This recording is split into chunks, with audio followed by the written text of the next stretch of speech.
태극신검 이해를 시작하겠습니다. 절대자와 태극신검 그리고 무구팔계. 이제까지 사회를 다루다가 갑자기 절대자가 등장하죠. 하지만 갑자기 등장하는 건 아니죠. 사회 속에서 이 글을 쓴 이는 절대자의 뜻을 찾으려 했다. 이전에 설명했죠. 절대자의 뜻을 찾는데 어느 정도 성공을 하면 절대자 역시 찾을 수가 있는 것이겠지요. 어떤 대상을 탐구하든 간에 그렇게 되는 거예요. 이 절대자 부분은 이 글의 마지막 부분에 해당되죠. 그 태극신검 2부의 마지막 부분에 해당돼요. 지금 생각해보면 그렇다는 거예요.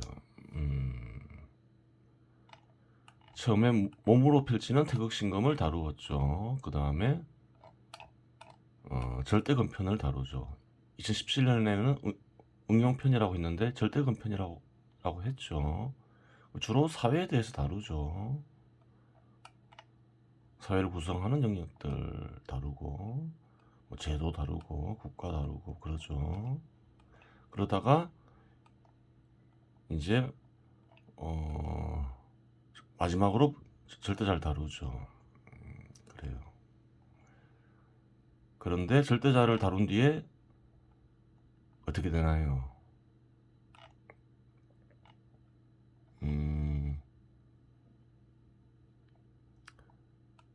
물질을 다루고 환경을 다루고 시공을 다루죠. 그리고 만물을 다루고 인간을 다루고 사회를 다루고 역사를 다루죠. 그래요. 절대자를 다루면서 좀 내용의 변화가 있음을 알 수 있어요. 뒤에 다루는 내용은 뭔가요? 일체를 다루고 있는 거죠. 물질, 뭐 환경, 만물, 인간, 역사 이런 건 다 일체를 구성하고 있는 것들이죠. 이것들 다 합치면 일체가 되는 거죠. 그래서 이 절대자를 다루는 부분, 절대자를 다루고 좀 기조가 바뀌고 있음을 알 수 있어요. 그래서 그래요. 지금 다루는 내용은 태극신검 2부 절대금의 마지막 부분이자 태극신검 3부 일체지의 첫 부분이 되는 것이겠지요. 그래요. 볼게요. 절대자 역시 몸과 무와 신검 감정이 있다. 좀 바꾸죠. 형태를 지닌 의지로 바꾸죠. 형태를 지닌 의지가 창조와 파멸과 결합하여 신검이 형성되는 것이지요. 하지만 절대자를 구성하는 것은 불변이니 불변의 몸, 불변의 마음, 불변의 의지, 불변의 신검, 불변의 감정으로 존재한다. 절대자는 세상과 인간과 늘 함께하는 존재이니 인간은 절대자의 흔적을 세상과 자신을 통해 발견할 수 있다. 자신을 통해서 발견할 수 있다고 하죠. 혹은 또 세상 속에서 발견할 수 있다고 하죠. 자신을 통해서 어떻게 발견하나요? 주로 마음에서 절대자를 찾으려고 하죠. 기도하는 일도 역시 마찬가지고 명상을 하는 이들도 있죠. 그리고 뒤에서 한번 다뤄보도록 하고 태극신검은 신검의 존재를 느끼고 갈고 닦는 위 없는 이치이며 나아가 변화하는 모든 장애물을 갈고 닦는 신검으로 뱀며 절대자를 향해 다가가는 도이다. 천국조차 절대자를 향한 도중 중 한 여정에 불과하다. 위의 사실을 깨닫는 순간 무팔계가 현현한다.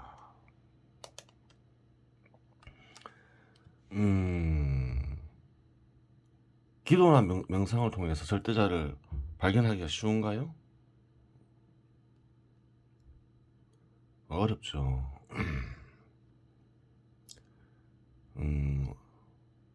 어떻게 발견하는 게 가장 쉬울까요?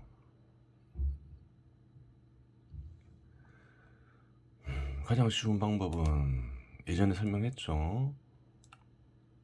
육체를 매개로 한 고통과 쾌락을 느끼는 존재가 있다 했죠.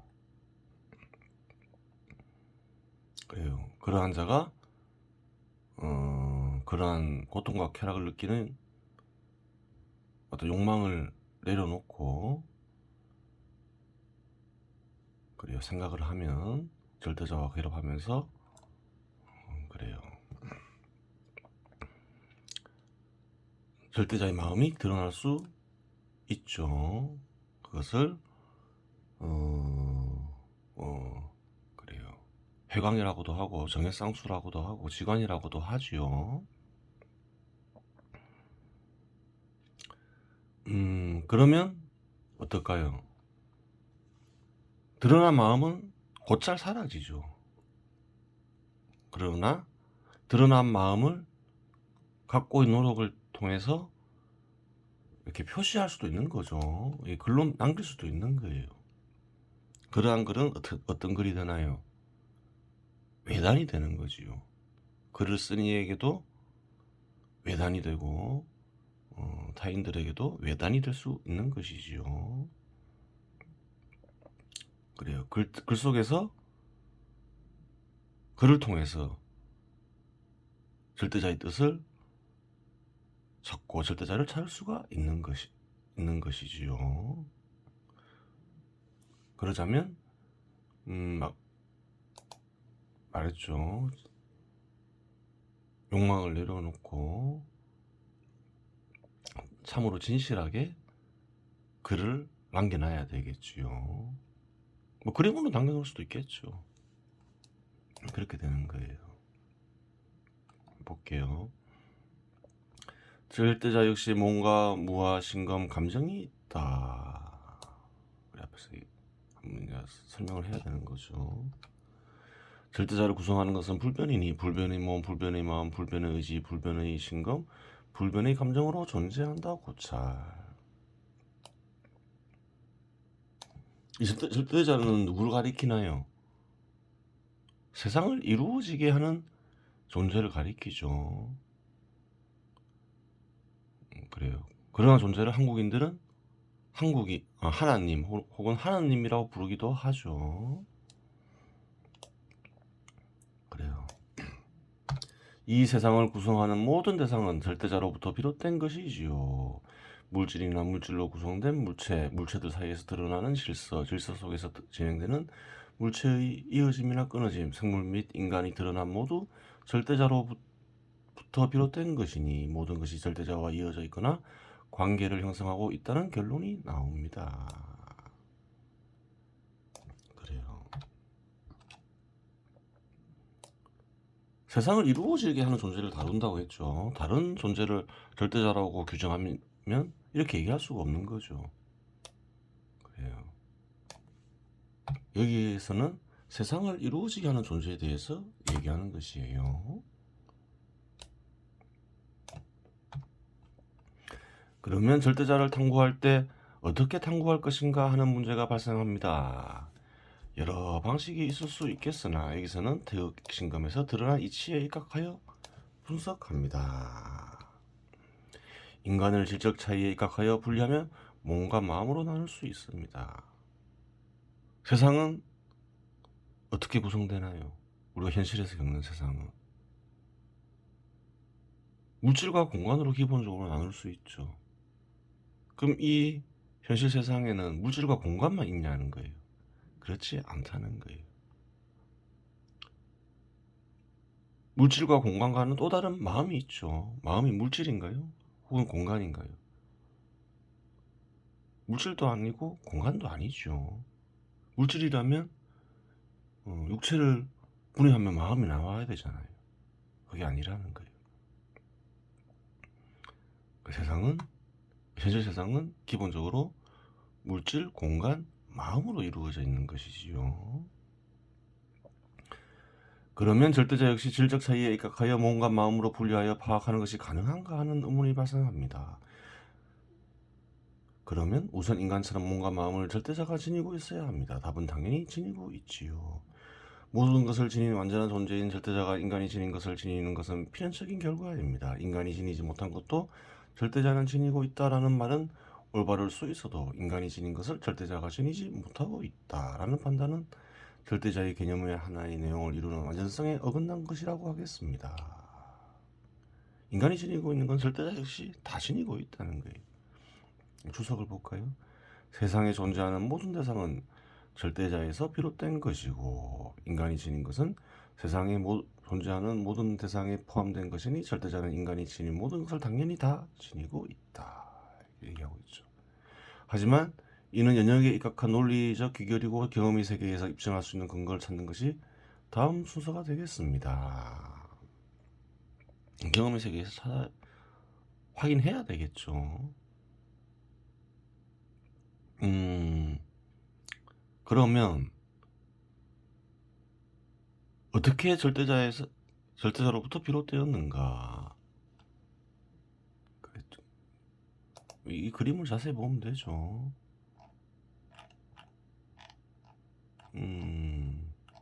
인간의 영혼 뒤에는 뭐가 있나요? 절대형이 있죠. 그래요. 영혼은 무엇이 변해서 된 것일까요? 생각하는 존재. 절대형의 일부가 변해서 됐겠죠. 인간의 마음은 어떨까요? 절대자의 마음의 일부가 변해서 됐겠죠. 그럼 물질과 공간으로 이루어진 세상은 그것 역시 절대자의 마음의 일부가 변해서 됐겠지요. 그렇게 되는 거예요. 그러면서 모든 것이 비롯되어 있어요. 모든 것은 절대자로부터 비롯된 것이지요. 그러면 우선 절대자의 몸과 관련이 그래요.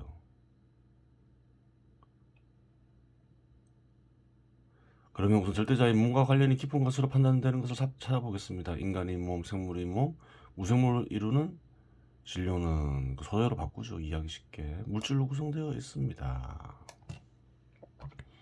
물질 역시 절대자로부터 비롯된 것이니 물질 역시 절대자를 구성하는 한 요소임은 부정할 수 없습니다. 그래요. 여기서는 절대자를 어떻게 보고 있나요? 태극신검에서는 절대자와 절대자에서 비롯된 것 모두 절대자로 보고 있는 것이지요. 근데 차이가 있지요. 다른 것들은 절대자의 생각에서 다 비롯된 것이지요. 그래서 절대자의 생각과 비롯된 것과 절대자를 분리할 수 있어요. 그 생각하는 존재 절대자는 절대자, 즉 절대형을 절대자로 규정하면 그래 이렇게 얘기할 수 없겠지요. 그래요.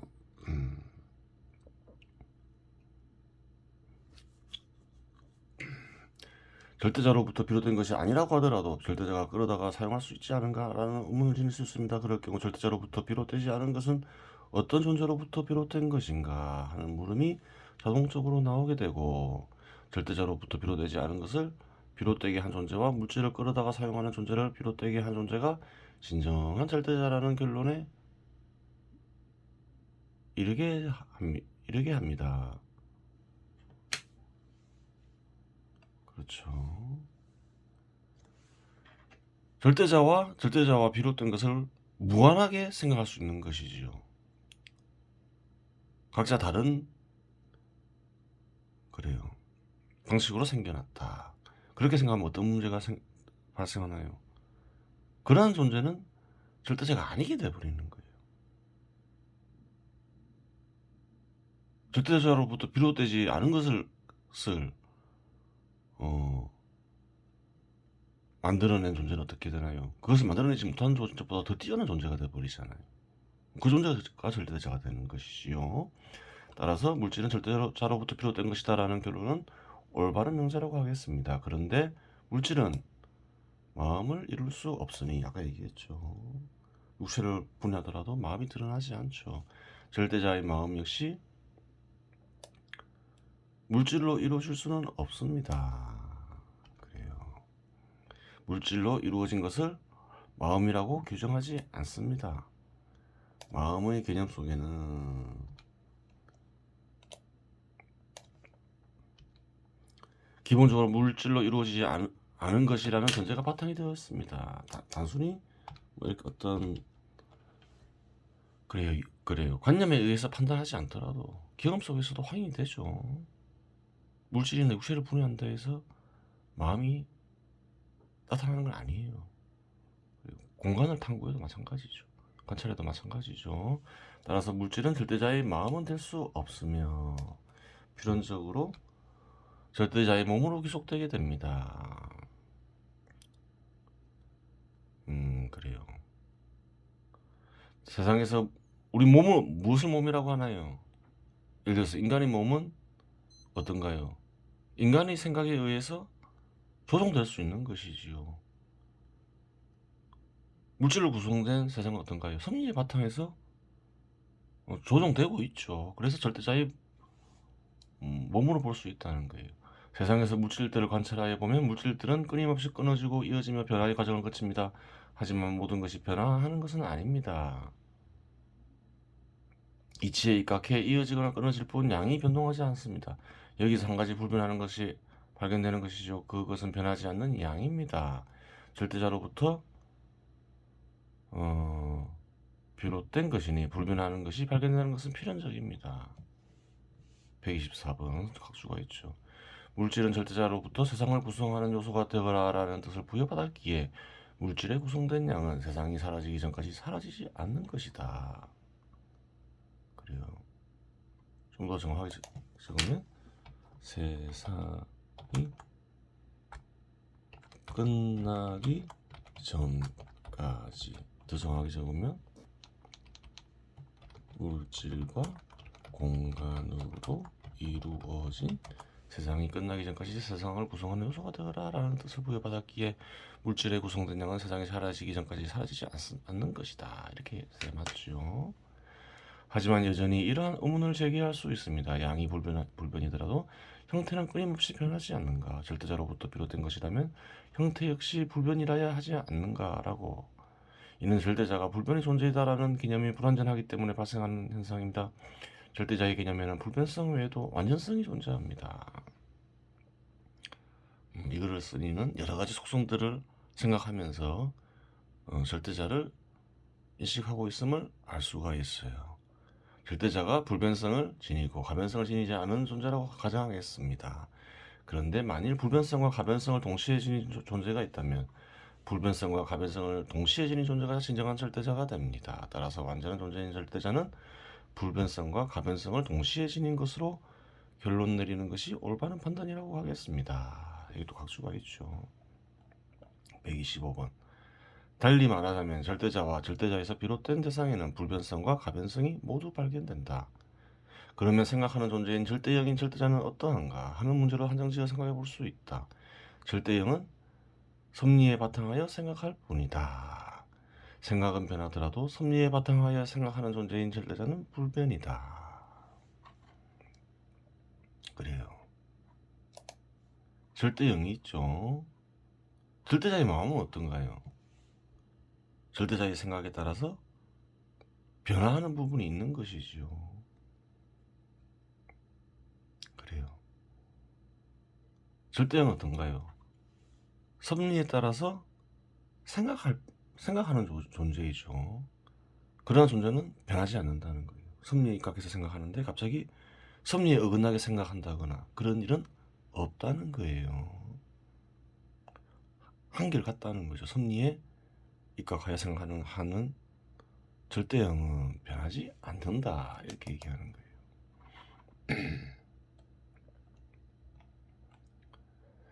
물질은 불변의 양과 가변의 형태를 지니고 있으니 불변과 가변을 모두 갖춘 관계로 완전성을 지니게 되어 절대자로부터 비롯된 것임을 입증하는 근거가 됩니다. 그래요.